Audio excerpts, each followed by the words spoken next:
Yeah, fine.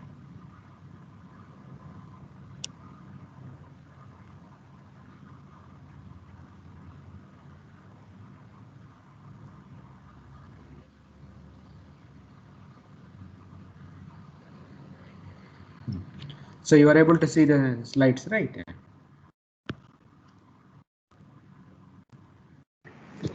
Yes, sir. Okay, fine. One second.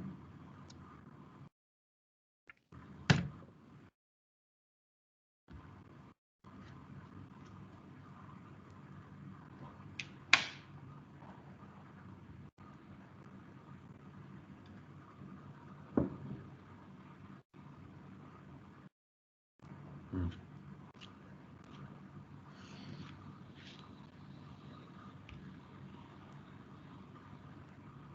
Hmm. So last class, so if you remember, right, I have shown you, these planetary things also. Okay.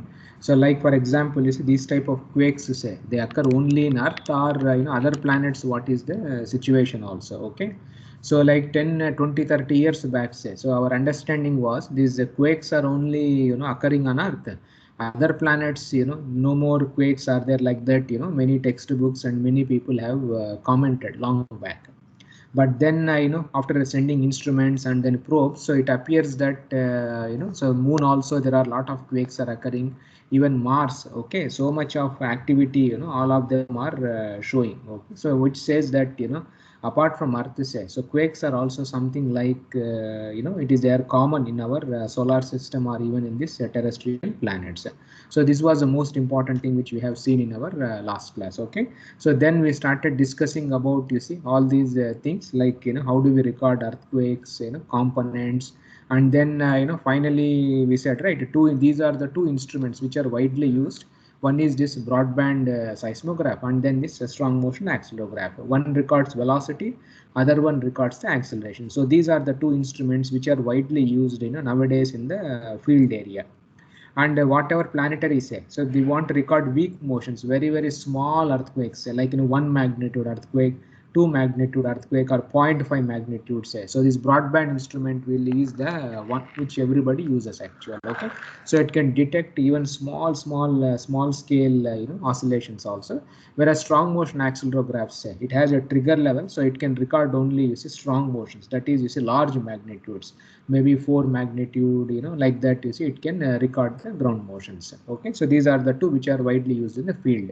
So this is what also I told you, a broadband instrument. Okay, the recording.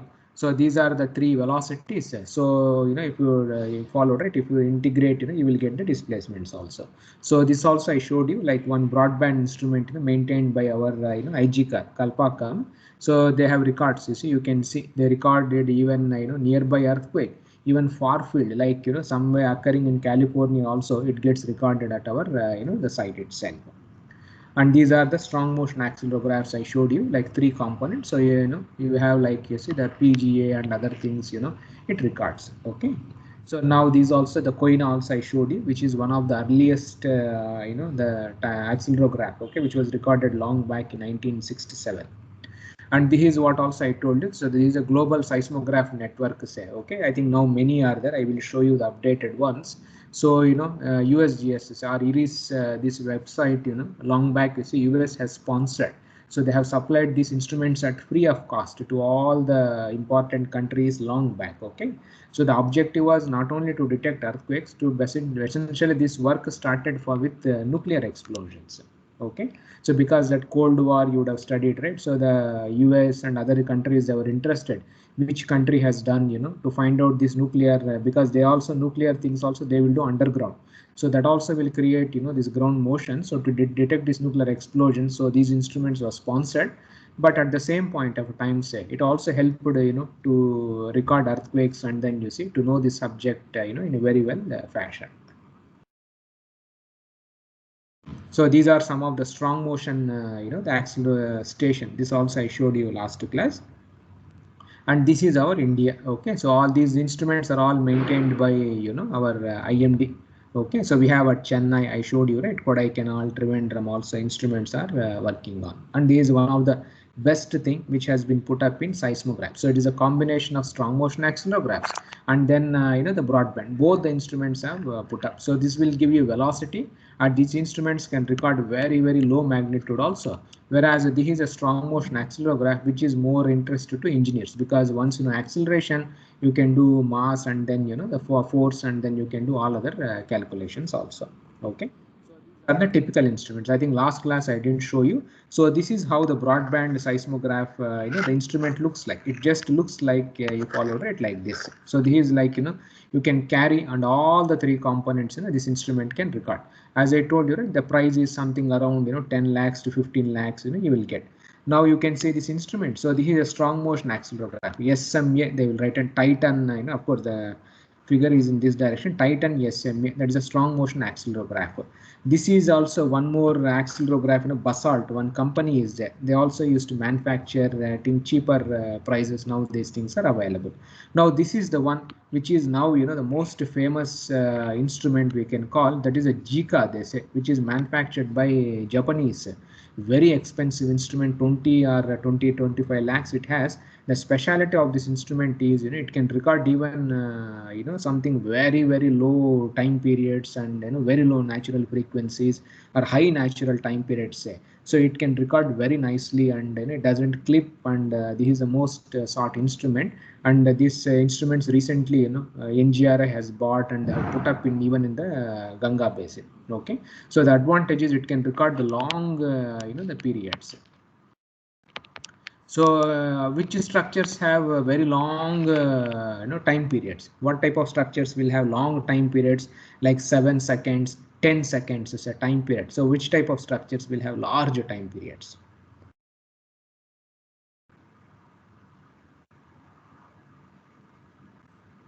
Buildings. Which one? High-rise buildings. High-rise buildings. Okay, like 25 structure, 25 story, 30 story buildings are there, say. So 1 by right, 0.1 into 33 seconds, 7 seconds, like that, the buildings will be there.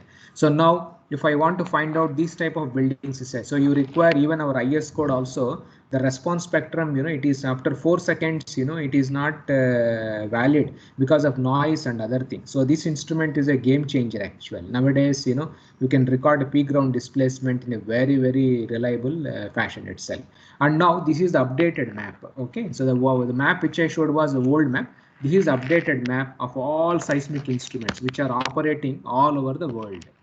Okay, so these many instruments are, you can see, US you followed fully, everywhere you have these instruments, highly instrumented place.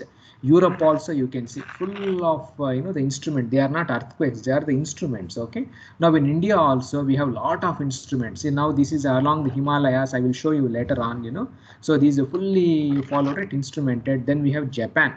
In Japan is I think you see every 100 meters or 50 meters, you will find out instrument, and they have put up instruments on the top of the soil, buried underneath 100-meter below, everywhere, extremely highly instrumented, the places are there. Okay, and these are all like tsunami actual. Okay, so the buoys or something in ocean, they use this type of buoys, you say BUOY.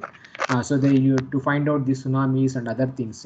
So this also, they use it in the ocean. So very highly instrumented. So now if I see the, the global strong motion database, something, we have like, you see 10 lakhs or, maybe more than that, maybe 50 lakhs or 100, that many time histories are there. Huge amounts of data has been generated through this instruments.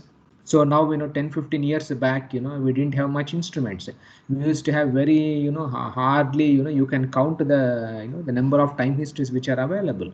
But now every country is maintaining. You see, like US has this NGA West, they say. So you people can go to website. Okay, NGA, next generation attenuation, they say. So NGA West database, something around 15,000, points are there. Then Japan say they have KickNet and KNet actually. So very open, we followed, right? KNet, this is their strong motion database. I think 1 lakh or 5 lakhs, a huge database is there. Then New Zealand has their own database, European database is there. So you can download from these databases, and huge amounts of data sets are available nowadays. So the most important in the so the recent instrument is this JICA, that is a Japan's the instrument. But people are still using, these are the broadbands and these are the things.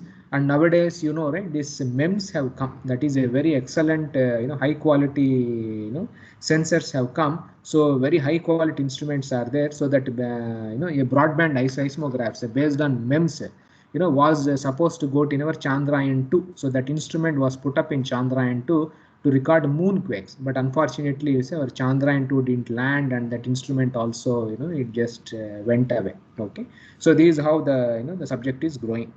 Okay, so now let us see. Once we have lots of data, say now we can understand, how the Earth medium responds to this earthquakes itself. So as already I told you, why seismic waves will get created.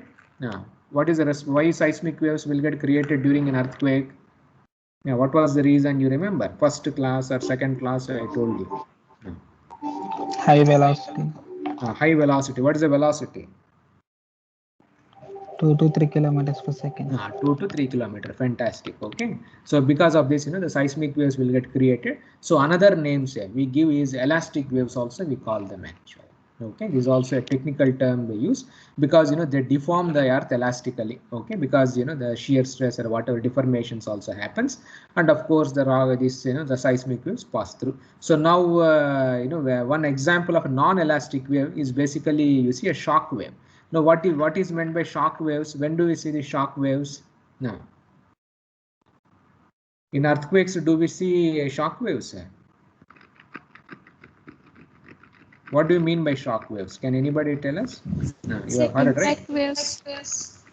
Impact waves. But what is the definition of a shock? So sudden waves. So sudden. No. Sudden means what? How much fast it is. Sudden means velocity will be there, right? How much sudden it is. See, what is the speed? To classify it as a shock. Speed of light. Speed of light, that is too much. Speed of light means nothing will survive actually. Okay, that is extremes you have told. So how do we define shock wave, elastic waves? Any guideline is there?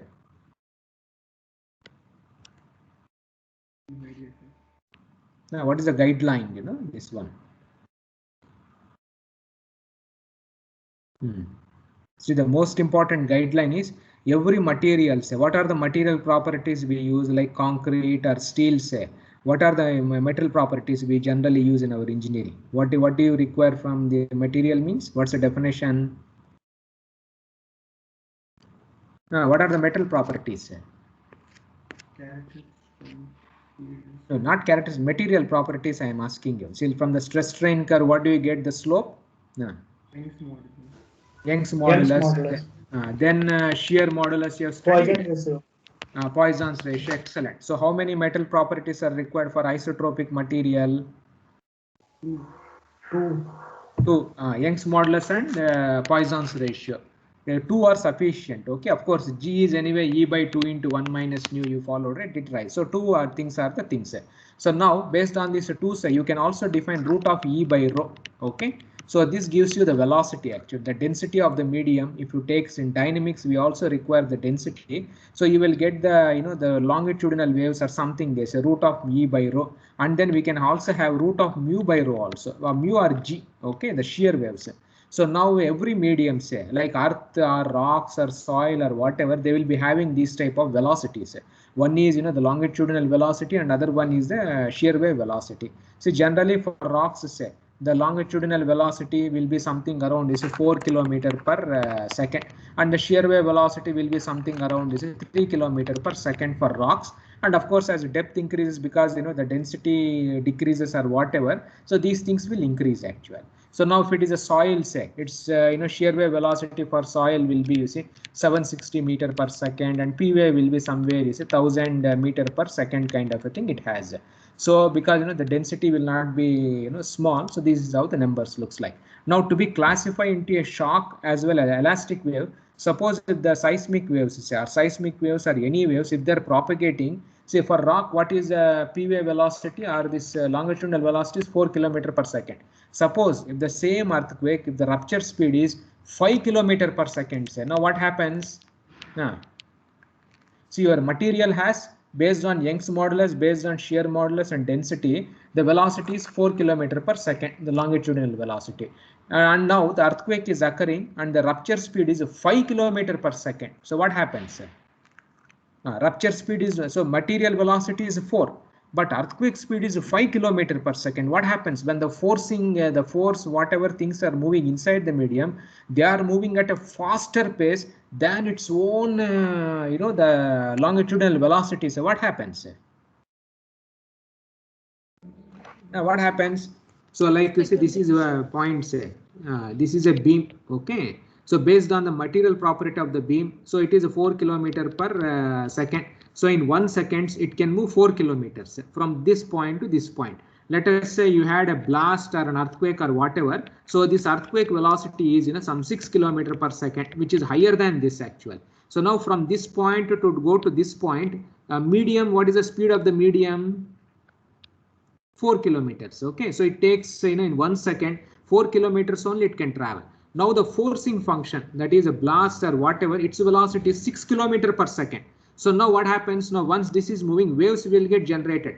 But for the waves to travel from this point to this point of the medium, the speed is 4 km per second. So before the waves go to the other point inside the medium, your source itself is moving such a faster than this 4 km per second itself. Now what happens? So before waves are moving in the medium, the force has already, you followed, right, moved from this point to this point. So what do we call these type of things?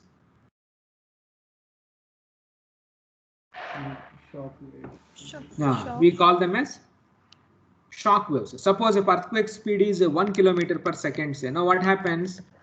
So earthquake fault has started moving, say. Before the fault will come from this point to this point, the waves automatically they travel at a faster pace. So from the medium waves comes first, then source comes first. But sometimes what happens is before the medium goes from this place to that place, the source itself is so fast, say. It moves, before this wave disturbance deformation comes, that itself has moved.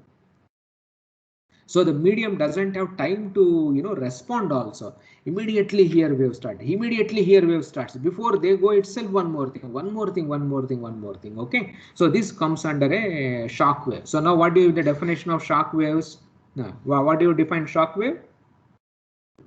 The forcing frequency travels faster than the medium frequency. The forcing function travels faster than the medium thing itself. Then it becomes a shock actually. Okay, so shock means it is not just a blast or it is something. It can be even earthquakes also. There are some earthquakes where rupture speeds we are saying 2 to 3 kilometers.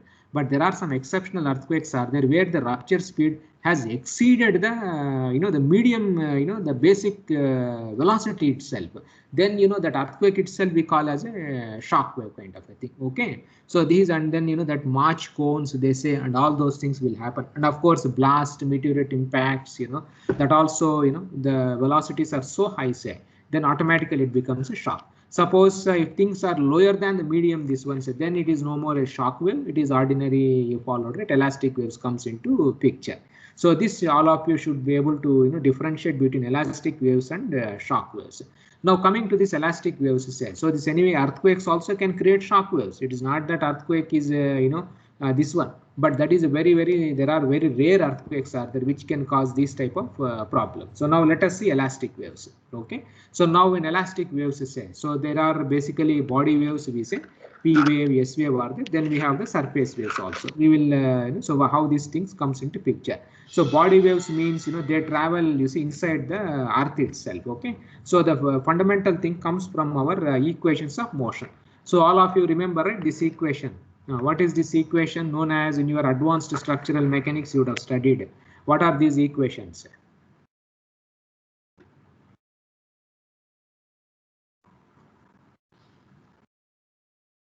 See, in your advanced structural mechanics you have done, right, last semester course. So this equation is, what is this equation known as? Governing equations of motion. Governing equation only. What do you call these type of equations? Now this equation is written in Generally in advanced structural mechanics, equations of motion is written in terms of stresses. All of you remember, right? Yes, sir. Conservation of linear momentum. Dou sigma xx by dou x plus dou sigma xy by dou y. All of you know, sir. So in that equation, so if I remove, you substitute strains and displacements, you will get three equations of equilibrium, equations of motion in terms of displacements. Okay, U, V, W. What do you call these equations? There is a special name is there. What do you call that? Now, what is the special name? You know, if you write the same, that stress equations of equilibrium in terms of displacements, what do you call? Remember, in your advanced structural mechanics, you would have studied.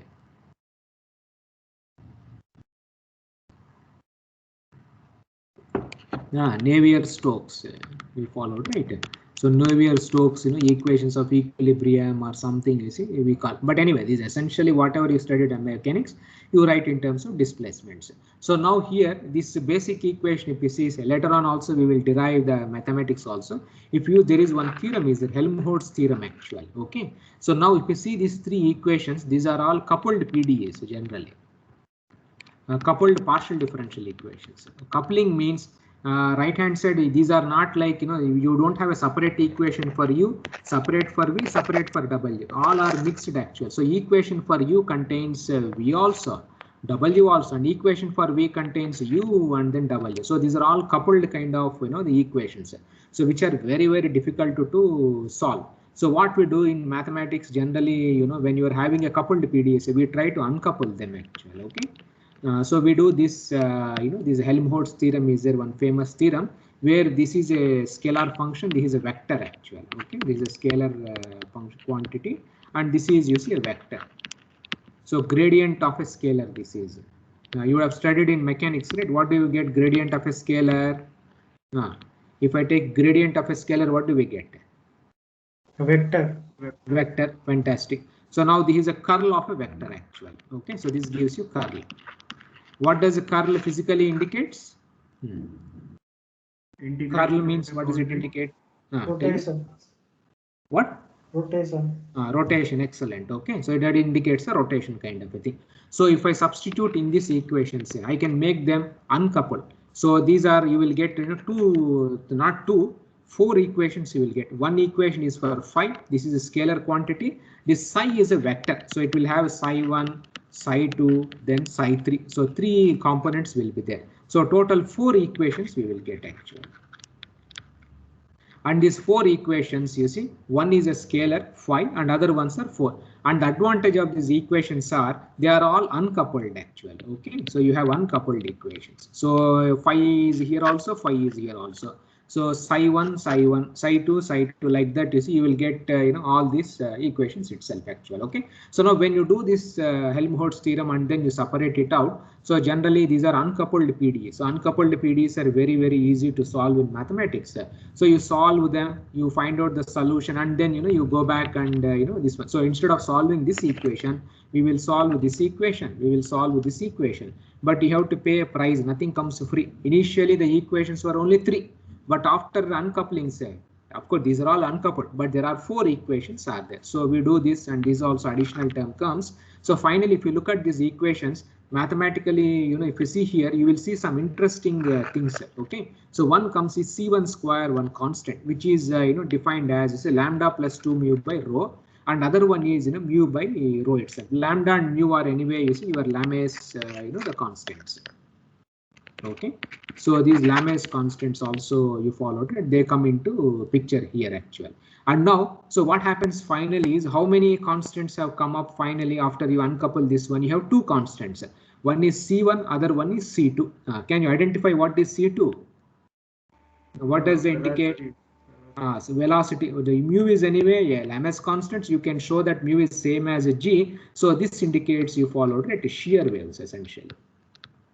Okay, whereas this one indicates the P waves or the primary waves, or sometimes you followed it longitudinal waves. There are several names have been given, primary and then secondary waves itself. So now what it says is, if I'm having an infinite medium, no boundary, now until now we have not used any boundary conditions. If I don't have any boundary conditions, I don't have anything, I have basically two waves which travel in the medium. Mathematically we can show, one is a shear wave Other one is a longitudinal or your primary wave itself. So these are the two types of waves which comes in our body. So that's why we call them as, you see, the body waves. So mathematically also, and our data also, whether data also shows like this, we don't know. But generally you follow it, two types of waves will get generated, P wave and S waves. So these waves will be there in an infinite medium. So in infinite solids, say, so we have, you see, two types of waves itself. Now when these waves interact with the boundaries, say, that is the surface of the earth. Okay, so now at the surface of the earth, what is how do you model surfaces in mechanics? Yeah. In advanced structural mechanics, how do you model surface? So this is the equation of equilibrium. And now if I have to model a surface, what do you do?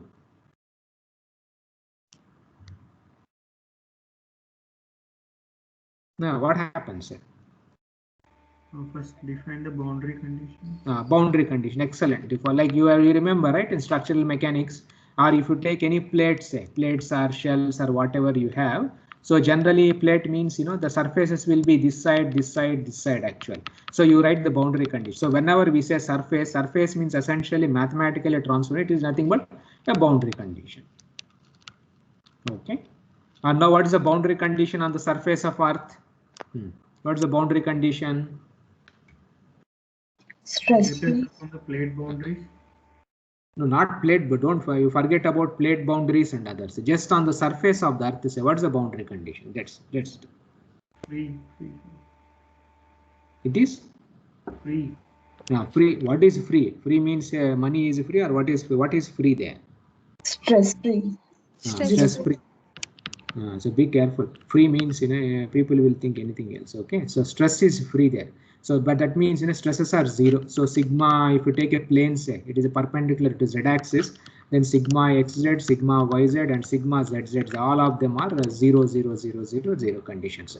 So if you put these boundary conditions, then automatically you see, you instead of apart from C1 and C2, mathematically one can show because of the boundary condition, you will be having extra velocities will come into picture. So C3, C4, so many, other type of velocities or phase velocities will come into picture, and the dominant things are, the Rayleigh waves, you say. Okay, we will derive also later on. So Rayleigh waves, Love waves, you follow, right? They also will get generated. Then Stoney waves, Koda waves, so many waves will come. But these are the major, the waves which from mathematics also we can clearly establish. Okay, see, suppose when you look at the data, will show so many things. But generally what we do is we know the mathematics. Okay, the isotropic linear solid, if you know. So from mathematics perspective, I can make a strong case for these waves. Analytically also I can establish. So now from the data, we try to search whether these patterns, the data also shows or not. Okay, so these are the four main waves, but if it is infinite, say, then body primary shear wave only can be there, nothing else can be there. But when they encounter a boundary, because of the stress-free boundary condition, you will get these Love waves and then Rayleigh waves. Suppose if it is not stress-free, say it is like a fixed boundary condition or something, you will see very special waves, Lamb waves, so many other you follow it, extra things also they will come into picture itself. Okay, and now so this is what the definition. So you can see, okay, the difference between surface waves and body waves. So body waves means they are all isotropic solids, say. So automatically, they exist in the medium. Okay, this comes only through the boundary conditions. Okay, so now body waves, if you see for earthquakes generally, so this is observed in earthquakes, but some other thing they may be different also. Okay, now body waves, if you see, they are having very small amplitude will be there, then the short wavelength actually. So what do you mean by short wavelength? Very short wavelength, they say, you followed, right? They will be very fast kind of a thing you will be having. Then the frequency band also will be narrow. Then they travel, you see, more quickly because they travel at a faster speed compared to this itself. Now surface waves, they will have very large amplitudes, then long wavelengths actually. So if the wavelength is long, say, what happens to this type of waves? So short wavelength, long wavelength is there. So what is the meaning of these two? If wavelength is high, say, what type of wave it will be? If the wavelength is short, what can you expect from these waves? What does it physically tells you? Elastic and shock waves differentiation. No, velocity, you forget about it. We are talking only wavelength. Velocity, let us say, Both are having same velocity, but one wave has long wavelength, another wave has short wavelength. What happens? Short wavelength gives high frequency. High frequency, and they travel up to how much distances, you know? Now, high frequencies means what happens? Automatically damping is followed, right? The medium eats away.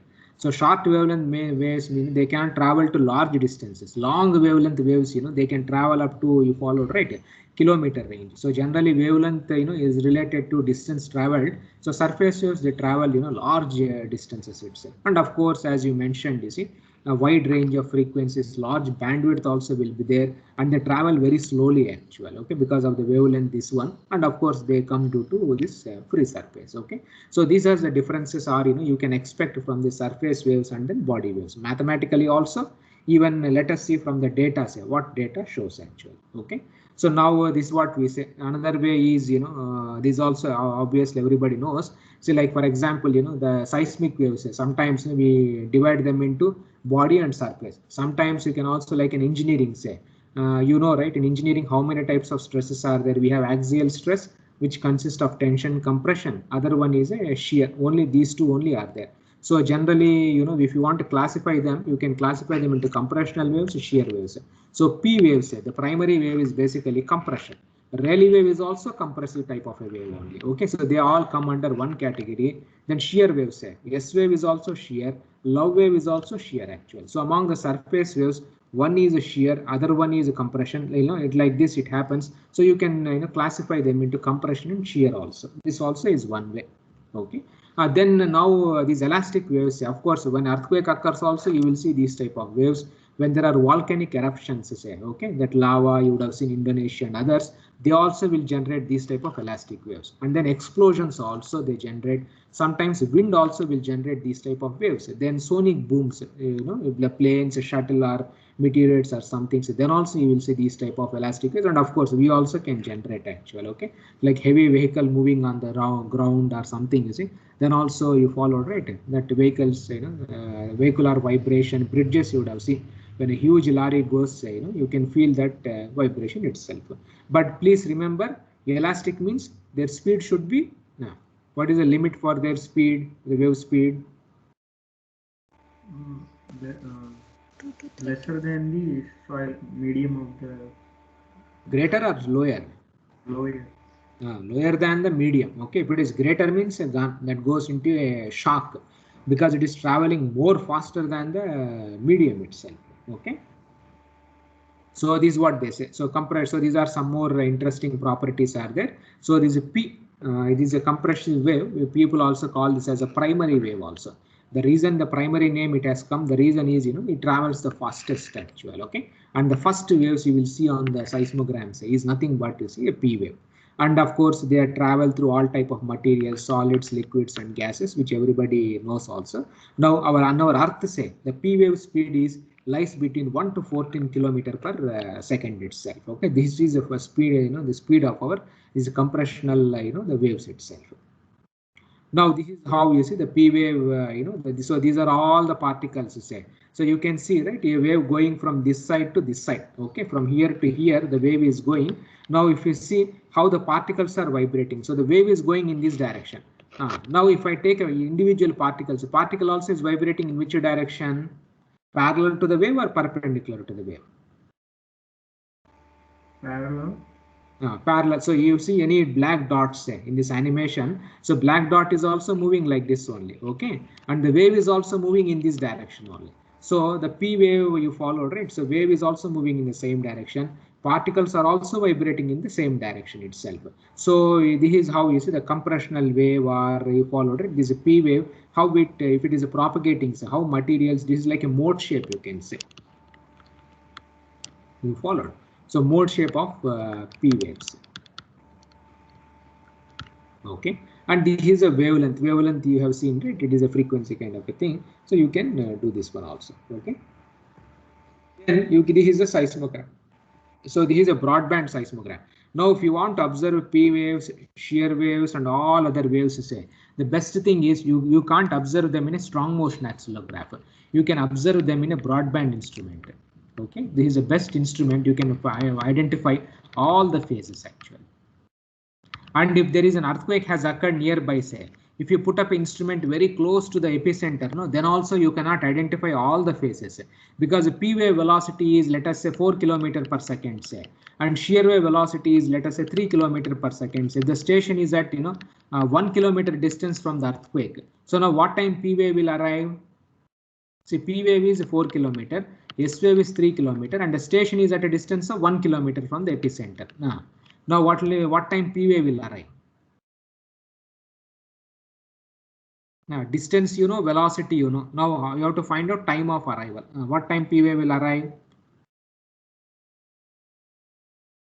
1/4 of the 1/4 means 0.25 seconds. Shear wave, what time it arrives?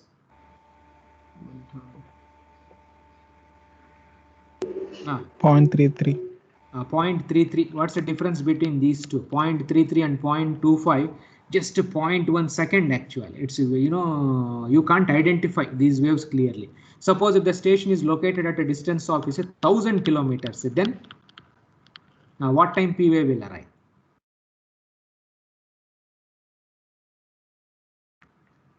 Now distance is 1,000, speed is same. So 250 seconds. 250 seconds. Now what time shear waves will arrive? 333 seconds. 333. So now what happens to us? Can you identify here? What's the time duration between these two? Almost 100 seconds or 80 seconds.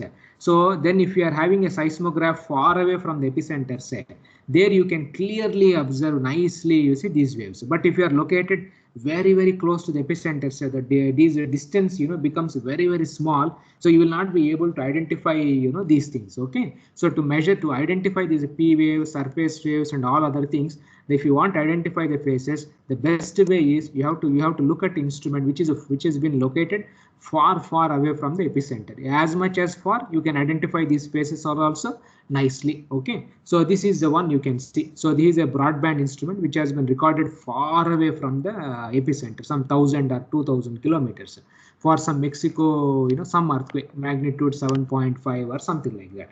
So this is a vertical component. These two are the horizontals. One is in radial direction, other one is in a transverse direction. And now see vertical and radial. What is that? You can observe the first phase.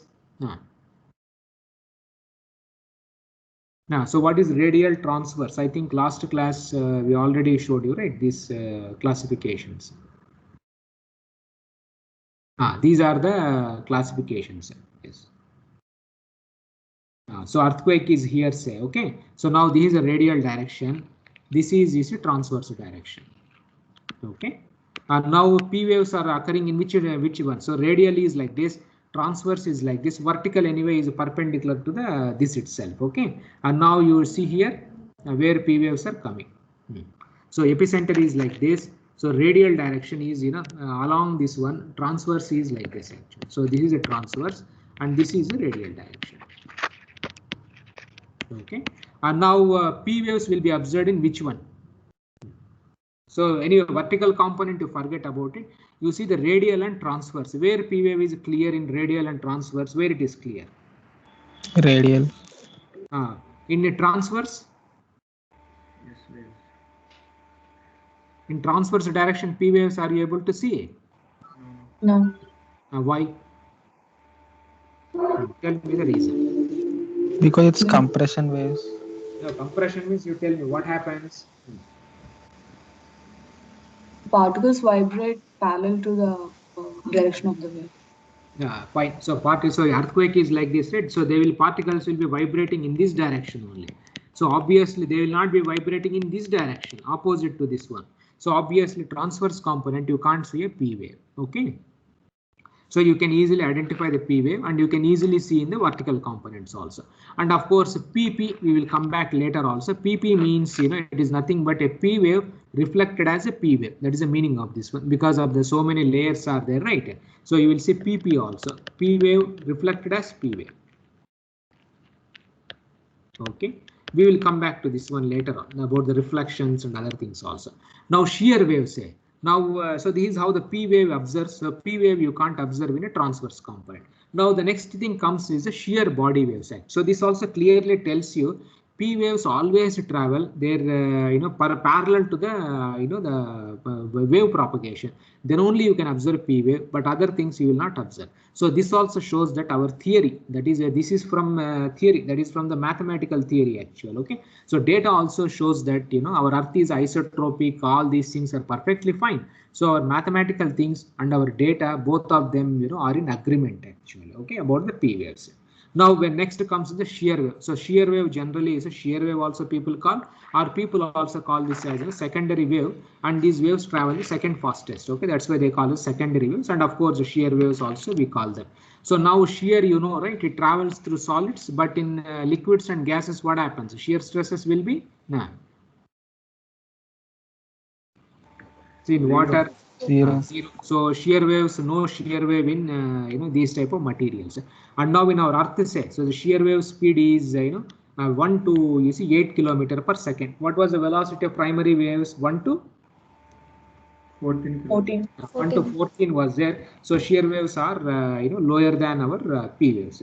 So now this is how the wave, how it vibrates actually. So now wave is propagating from this direction to this direction. This is how the waves are going. Now particles, how they are vibrating. What is the individual black dot? Perpendicular to the direction. Perpendicular to the direction. Obvious shear is like this only, right? So when things are moving in one direction, say shear is other way. So you can see the wave is propagating nicely like this actually. The energy is going like this, but the particles are vibrating perpendicular to the wave propagation. Okay, so this is what the typical mode shape of shear waves. So this is a mode shape. Like in dynamics and others, you have mode shapes, right? So this is a mode shape of a typical, the shear waves. So now here also you will observe a shear wave in which components you can see here. Of course, vertical component you can see also. Now in the radial direction also you follow, right? You will see the the shear amplitudes are there. Then you can observe this shear waves, you see, even in the transverse direction also. Okay, so this is how the shear waves they look like, and you can observe them in all these the components itself.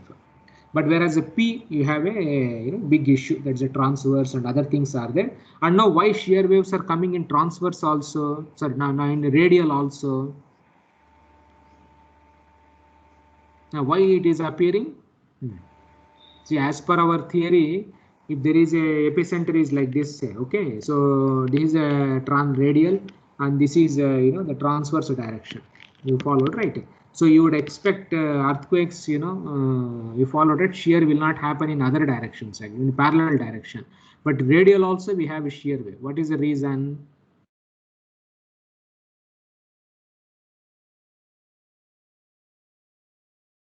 See, one thing is a material properties. Now this question you may ask actually why it is happening. So the reason for this is earthquakes, or what type of stresses will be there in earthquake, in faults. All the three kind of shear and tension compression. No, that is fine. That is the overall thing. But what is the exactly earthquake definition? You have one rock here, another rock is you followed right here. So basically, when things are moving, say, what type of stresses will be there near the fault? Shear. Basically, earthquake is a shear type of a source actually. Okay, so the source also generates is you follow the shear waves. So the source also is a shear. So obviously, you may say that in radial also, these shear waves will be very, very dominant in earthquakes generally. Suppose if it is a bomb blast, say, then what type of waves will be dominant? Energy for which will be higher? P waves. Explosion. What type of explosion means what type of waves will be there? P waves. P wave, that means volume expansion or volume this one.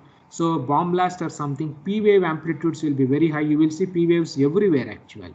Shear also will be there, but very, very, the modes will not get excited.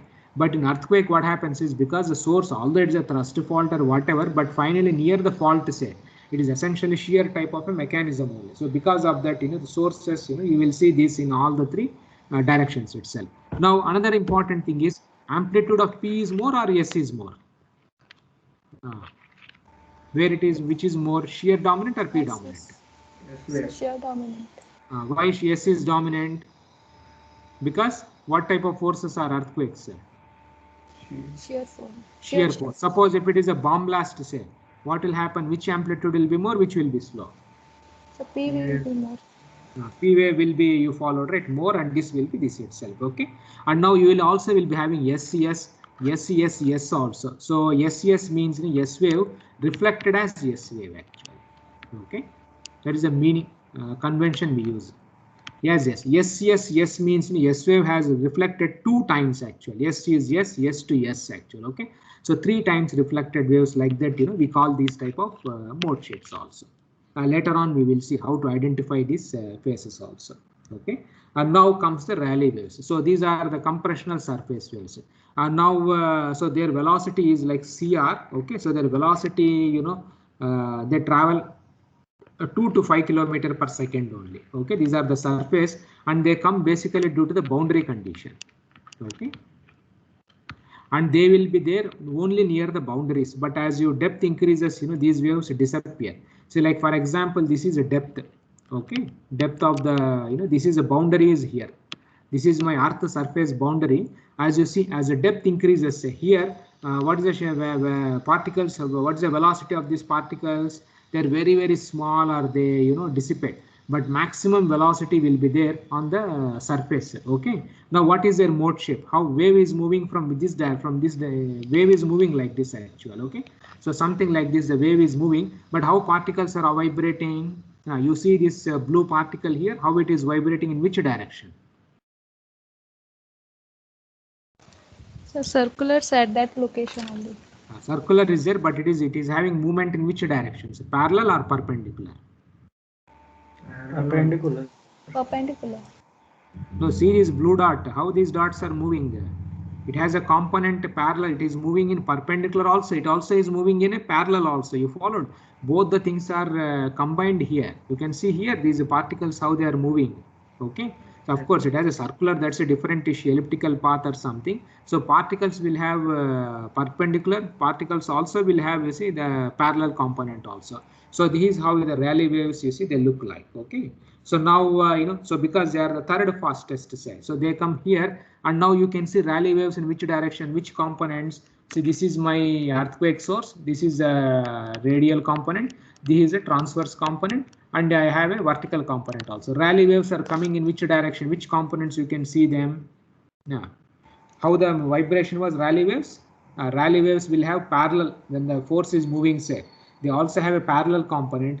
They also will have a perpendicular, perpendicular means not in the horizontal direction. It is basically the vertical component actual. Okay, so you can see here when the wave is moving here, it is like this. So Rayleigh waves, what you can do is you can see them in vertical component and in radial component. So it's a combination of, you see, these two also. So this is our Rayleigh wave, you see, the mode shape. So the theory also says, and the data also you can clearly observe, you follow, right, these type of waves itself. Okay, and they are the third fastest. Now whose amplitudes are higher, P wave, S wave, or Rayleigh waves? Rayleigh waves. So we have already said, right, surface waves will have, you see, very large, the amplitudes. Now another way, what is this is, the love waves, we say that's the shear surface waves, we call them actually. Okay, so they are the faster of, so they move at speeds, their speed is some 3 to 6 kilometer per second itself. Rayleigh wave speed was 2 to 5 kilometers. So which is faster, love waves or Rayleigh waves? Love waves. Their speed is very, very high. And how they are moving? So when the wave is moving in this direction, say, the particles will be moving, you follow it in this direction actually, perpendicular to the motion, and they will be only on the surface. Okay, they will not be in vertical direction also. So if you see this clear, so whenever there is the epicenter, say, so radial direction, transverse direction, if you see, so these type of love waves you will observe only in the transverse direction actually, so that you can observe here only. Okay, and you can see which has arrived faster, Rayleigh or love waves, the arrival times. Which has arrived fast, love or Rayleigh wave? Love waves. So love waves, what time they arrived? You see, 1500 you followed, right? Seconds or something. Rayleigh waves arrived, you followed, right? Slightly, delay. because love waves, they travel very fast compared to this Rayleigh waves. Okay, so this is how you can identify these very important phases in a broadband instrument: P wave, S wave, Rayleigh waves, and love waves. And mathematics also shows that these waves exist in a medium. Data also, you can confirm all these things from the data itself. So it is a very the important thing. Okay, so this is what we said. Okay, radial trans. So advantage, you can see, suppose if you rotate the instrument in north south and east west, then what happens is the north south instrument, if you see the time history, say, it will have all components will be mixed up. Okay, so it is very difficult to identify these phases. So generally in practice, what people does is they rotate the coordinate system such that radial transverse, and then you can identify all these phases in a nice fashion itself. Okay, and now how do we describe these earthquakes basically? So we have seen what earthquakes generates what type of waves. So now the we describe earthquakes. One is by location. Okay, so we use two numbers, that is the latitude, longitude. This is how we define a epicenter. Okay, so epicenter means latitude, longitude we use like 27 degrees something, then 90 degrees north or something like that. So epicenter, so this is what we use to describe an earthquake actually. And of course the time is also very important, what time the earthquake occurred. So to describe earthquakes by location we use epicenters, and by time also we use. But later on we will see when this type of epicenter say is fine, but epicenter means you are describing the earthquake as a point source. But when there is a large magnitude earthquake, this is useless. You followed, right, the concept. Like Sumatra earthquake, say, so Sumatra or Japan, you followed, right, the earthquake has ruptured 1,000 kilometers actually, the crack has propagated. So when the size of the fault itself is 1,000 kilometers, say, so this defining epicenter for Sumatra, you follow, this becomes laughable kind of a thing. Okay, but anyway, generally everybody says epicenter is a point where everything has started on the surface, projection of the focus on the surface, and then the time. So this is how people do. So this is a focal depth actual. Okay, so focal depth is here. So this is where the crack has started, or the things have started propagating. So if you project it onto the surface, we call this as a epicenter. So generally once an earthquake occurs, they will write in the media the epicenter was located at 27.3, 19.6, and then the depth of the earthquake, say focal depth was 10 kilometers, and it has occurred morning some 10 o'clock, like that. You see, they define this one. But now so these are the classical things: focus, epicenter, depth, and other things. Okay, these are the ones which were long back they were using. Now also people are using. But when the magnitudes are very large magnitude earthquakes, say like 7 magnitude, 8 magnitude, the rupture dimensions are so large, 100 kilometers and others. So defining 100 kilometer by a point is laughable kind of a thing. So it is not of much use actually. Even the concept of focus means it is a starting point where earthquake has started, the rupture has started. But this is also useless. You follow, right? So this also is a problematic thing. As an engineer, say we don't like these things. Suppose if things are on a surface, a fault like this, okay, the slips or whatever rupture is like this, as an engineer, we will be interested to know more about centroid, center of gravity, you can say, right, center of gravity or centroids. What does it tells you? Where where that movement, say, that is the movement is zero or resultant things are zero. But focus is not engineering word. Focus is something like where things have started for the first time. So that is how they describe. But in engineering way, these are all you see useless kind of a thing. But still people are using they represent, and the most popular way of representing hypocenters, epicenters for earthquakes. But they are fine only for small magnitudes, but for large magnitudes they carry no meaning according to me. Okay. So now how do they locate earthquakes? This is also very classical, one of the old problem. So as already I told you, say, suppose if this is the focus or the epicenter here. Okay. So people use this classical technique. Now also everybody uses. So if I have a station 1, so this is my station 1, and I have a station 2. Now what happens here, as already I told you, the first wave will be, which wave will arrive first? P waves. P wave will arrive first. Next comes is shear wave, then surface waves comes. So here also P wave comes, then the shear waves comes here. So now, as already I told you, right, when the as distance is increasing, so what happens to this difference, time difference between P wave and S wave? Yeah. Increases. It increases. So people use this technique that 1/4, 1/3 we saw, right, and then 1/1000/3000 by 4 we saw, right. So this technique is used at the time duration. So 100 kilometer away, say, so the duration will be small, but as 200 kilometers, say, duration will be large, followed it like this. It happens. This is so this technique people use to find out is it earthquake. So this is a distance you followed, right? And they use this formula, the constant values, medium properties are known. They assume some type of a thing, and they will assume this is delta t, the time duration or something. So this is a thumb rule people use. So S minus P arrival time multiplied by 8 actually. Okay, so this is how they use this this number. So they calculate this distances. Okay, so these you can see this is at a distance of distance. This is the x-axis is distance. Okay, it is in kilometers. So this station is somewhere around, I think, 1500 kilometers. Okay, and this station is somewhere, I think, 5800 or something like that. Whereas this station is something around 8700 kilometers. So as you travel far away from the epicenter, say, you can see here P wave and S wave. The duration here is how much? 3 minutes. Here it is 8 minutes interval. Here it is 11 minutes. So they take this multiply. So now what is the formula?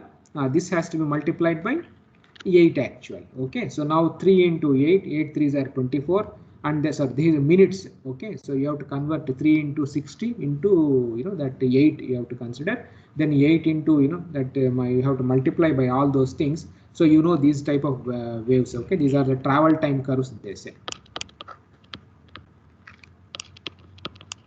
Okay, travel time curves. So they are already available for our Earth. People have got these numbers also based on the metal properties and others.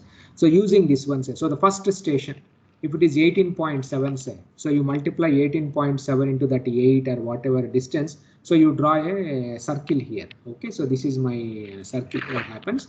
Then second station, say 22.7. This also you try to draw this one. Okay, then third station, say 10.3, say. Okay, so you draw these 3 circles actually. So where these 3 circles intersect, say, so this is the epicenter. So this technique they use to find out the epicenter of an earthquake. So how many stations are required to find out epicenter? 3. Minimum 3. You would have studied in surveying, triangulation and other things you would have seen.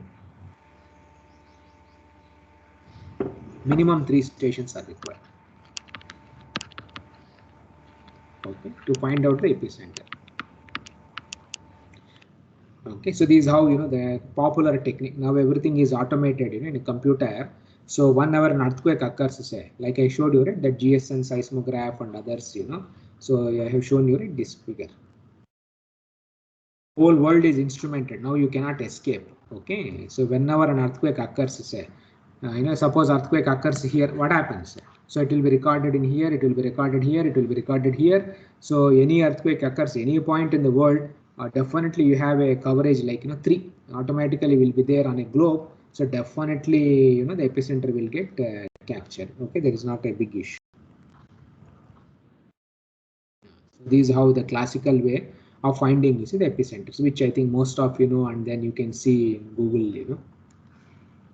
There are even some the web-based platforms are there. You can I have downloaded from there only. Okay, you can cut it and then you can see also. And now how is earthquake size determined? One is location, we have seen epicenter, and then the starting time of an earthquake. These are classical things itself. Now how do we find out the size of an earthquake? So there are 2 things are there. One is a subjective scale, other one is objective scale. Okay, subjective and objective. Okay, both are used. Okay, both are required, both are used actually. So subjective is basically the maximum seismic intensity, that is MMIs, MSK, these are the what we use.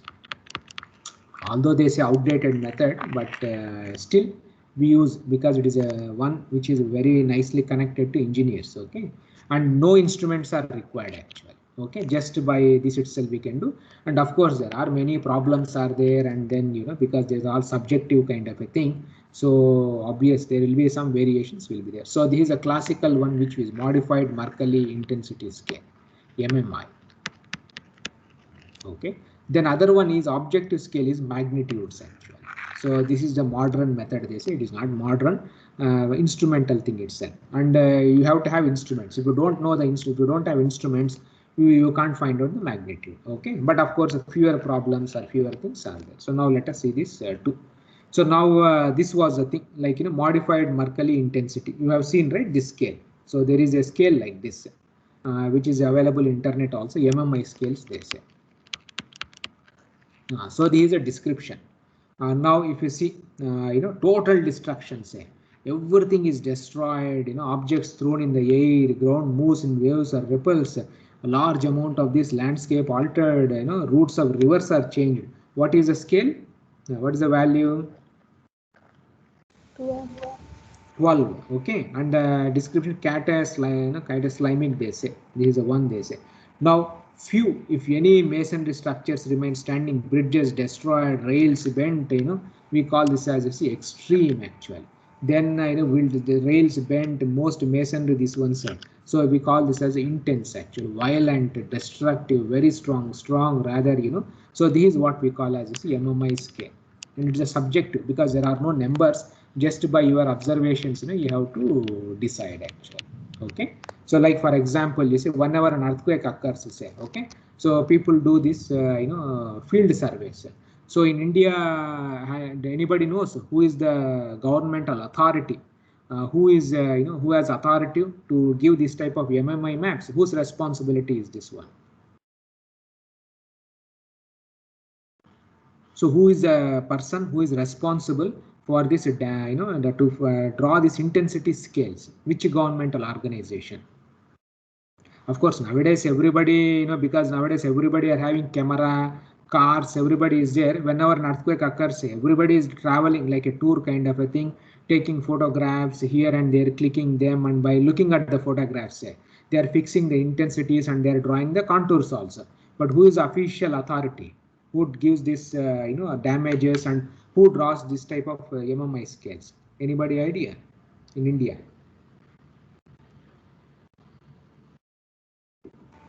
No, sure. So which governmental organization?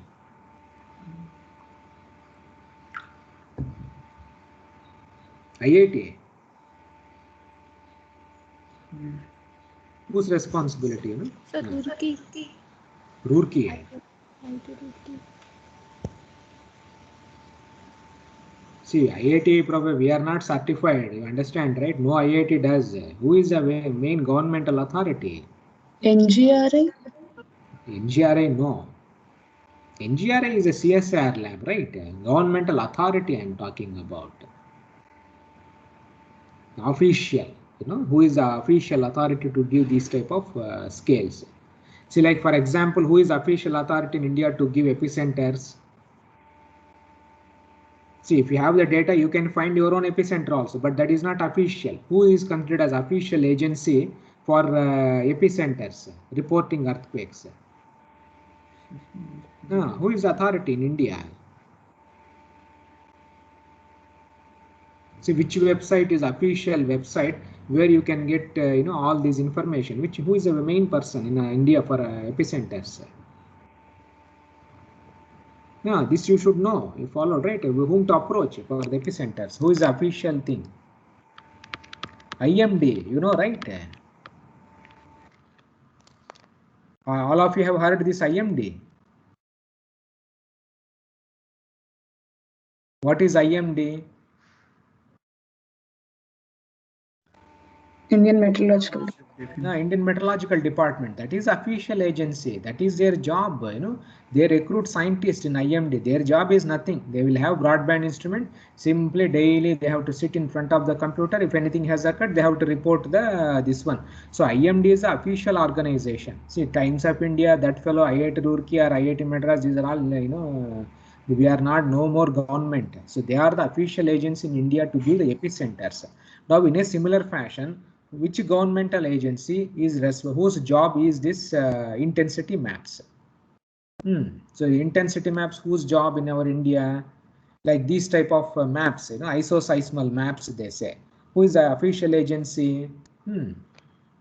See, IITs, we are autonomous bodies. Okay, our job is not to do MMIs or something. Our job is only to do teaching and research only. We don't do all these kinds of works. Okay, epicenter job is IMD. Intensity job is Geological Survey. excellent. Okay, Geological Survey of India.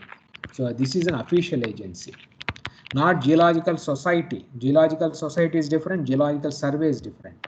So Geological Survey of India, GSI. Okay, this is the official authority, which is the oldest organization, started by Bilham. I think 200 years old or 150 years old organization, GSI. So they only give this intensity maps. Nowadays people are giving, but they are all useless. Official maps are from GSI. So this is how they describe. Okay, so like what is intensity here? Tell me. The whole houses have collapsed. What is intensity? See, the whole building has collapsed. So now to refer this one, so you have to go to this thing. So damage, slight, general panic, damage considerable in specially designed structures, well-designed frame structures thrown out of plumb, damage great in substantial building. So so what will be the MMI there? See, most masonry and frame structures destroyed with foundation. So what is the intensity there? Violent or intense? 9 or 10? Intense. 10. You followed, right? So the violent intense, this is a scale 10, 9, like that we have actual. Okay, so based on that you can decide actual. Okay, so like this one, if you see it's a Bhuj earthquake, I think this is an Anjar maybe. Okay, what is the intensity here? Tell me. 12. Everything has collapsed. What's the intensity? 12. 12 means object should be thrown in air also. It is an extreme case actual. Okay, so maybe you can give, you follow, right? Most masonry frame structures have been destroyed, or at night 11 or something. You see, you can give these type of numbers itself. Okay, so this is how. So once a field investigation comes, you go there, and then by looking at this one, you give a type of scale itself. Okay, so this is how the maps are drawn. So this is one of the oldest maps, which was drawn for 1950 Assam earthquake. Its magnitude was 8.6. Huge earthquake in the Himalayas. Okay, that is in Northeast India. It was there, and this was the first map, you can say. Of course, older things also are there, but this was developed by Geological Survey of India. That is official agency. Okay, so GSI, you can see epicenter was somewhere in the China, I think Tibet border or something like that. So maximum intensity was observed as, can you see the number here? Now, what is the maximum intensity? Now, what's the value here? So 9, 10. 10. And this is a contour actual. So this is a place. So inside this region, say 10 has been observed. So whole inside this region 10. Now, if you see, if you come to Shillong, what is the intensity in Shillong? Shillong is here. Now, the intensity contour, this is one contour is passing by here. So this contour, what is the contour value? 6. So Shillong is outside this contour, right? So what will be the intensity at Shillong? Between 5 and 6. Maybe 5 and 6 actual. Okay, so now if I have any site here, say what are the famous sites here? Anybody knows? Dibrugarh is here. So Dibrugarh, right? It's a famous place in this one. So Dibrugarh is here. Now what is the intensity in Dibrugarh? 10. No, see here the map. 10 is where? 10 is this contour. Then you have another contour here. What is the value of this contour? 8. 9. IX is what? Oh, sorry, 8, right? 8. It is above IX is the 9. Okay. Now Dibrugarh is located. This is 8. You followed it. So Dibrugarh lies between 8 to 9 actually. Okay, like that. We can. Jorhat is here. You can see here. So Jorhat, what is the intensity exactly at Jorhat? It is lying on the contour itself. What is the contour value? This value? 7. 7. You followed, right? Yeah. So this is how the contour maps are drawn by Geological Survey of India, not society. Be careful. Geological Society is different. Geological Survey is different. Okay. Now these are the contours for Gujarat earthquake by same GSI itself. Now you tell me what is the highest value in Gujarat earthquake? Can you identify? This is 8 here.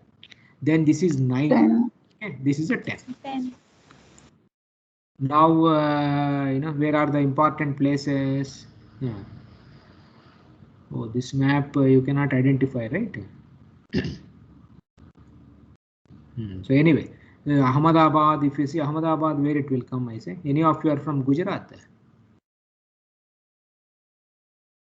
This is 7 contour, you can see here. 7 is somewhere here. Okay, so this region is Kutch region, they say. So in Kutch you followed, it was high damaging. Then you can even identify like Bhuj will be there, all other places also. So anyway, this is a very famous you followed, right, the maps. Now but the problem with these intensity maps is this thing actual. Okay, so like for example, you see this, there were 2 earthquakes in US, April 18, 1906, and there was in 1811 one earthquake was there. Magnitudes were same. Magnitudes of these, both these things were some 6 or some 7 magnitude, but if you see the the size was same, but the intensity patterns, if you see, this intensity was this much actually, but whereas this earthquake was only this much. So what is that you can say here? Less damage. No, less damage is fine. Now earthquake magnitude is same, but what is the problem with this intensity? See, it doesn't tell about the size of the earthquake. Size may be same, but the contours may be, you see, different kinds of things also may happen actually, because it's a subjective scale, right? So this is a problem.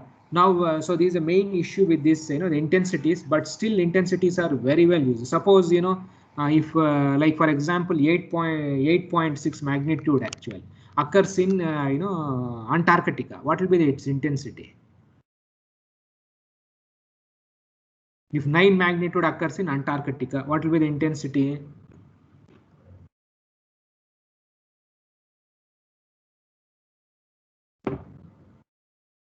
Or let us say 9 magnitude occurs somewhere in Pacific Ocean actually, what will be the intensity? So suppose if a 9 magnitude occurs in some Antarctica or something, so or somewhere here, okay. Suppose 9 magnitude occurs here, what will be the intensity? So 0. Why? So there are no buildings. There is no That's damage. all. So if if 9 magnitude occurs in Thar desert or some Sahara deserts where there are no houses actually, what will be the intensity? 0 only. You followed, right? So that means that earthquake is a junk earthquake. You followed, right? So Most intensity, so it may be, suppose if now on Mars or Moon, say 9 magnitude occurs also, intensity will be 0 only on Moon and Mars, because there are no houses at all on Mars actually. So if you want to describe intensity, say, then intensity means it is something like our you see the perception kind of thing only. Okay, so intensity is a subjective thing, so it becomes very the difficult kind of a thing. But as far as engineer is concerned, we are more interested in the damages rather than these type of things. So engineers, we get connected nicely with the damages, because our responsibility is buildings only is our prime responsibility, not the earthquakes itself. So for engineers to say these MMIs are we like intensities, but the problem is they may be subjective, and there is a lot of subjectivity is there. If I give you car and you do intensity map, you may give 10, I may give 9, and a lot of issues will be there actually. Okay, but still these intensities are the widely used one, and engineers, they like it actually. Not only engineers, everybody, because they are more related to damages. But problem is that if there is no damage, say, then intensity will be 0. Suppose if you have designed the buildings, perfect design you have done, say, so 9 magnitude occurs also, your intensity will be very less actually. You followed. So now here you can compare, like if the 6 magnitude occurs in US, if 6 magnitude occurs in India, where intensity will be more?